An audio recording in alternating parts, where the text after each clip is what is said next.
पैगंबर, मेरी तरफ से लोगों को कह दो कि ऐ मेरे बंदो, जिन्होंने अपनी जानों पर ज्यादती की है, अल्लाह की रहमत से नाउम्मीद न होना। अल्लाह तो सब गुनाहों को बख्श देता है। बेशक वही तो है बड़ा बख्शने वाला, बड़ा मेहरबान। और इससे पहले कि तुम पर अजाब आ वाक़े हो, अपने परवरदिगार की तरफ रुजू करो और उसके फर्माबरदार हो जाओ, वरना बाद में तुमको मदद नहीं मिलेगी। और इससे पहले कि तुम पर नागहा अजाब आ जाए और तुमको खबर भी न हो इस निहायत अच्छी किताब की जो तुम्हारे परवरदिगार की तरफ से तुम्हारी जानिब नाजिल हुई है, पैरवी करो।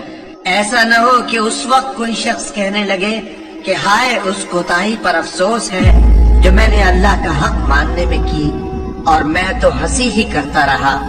या ये कहने लगे कि अगर अल्लाह मुझको हिदायत देता तो मैं भी परहेजगारों में होता।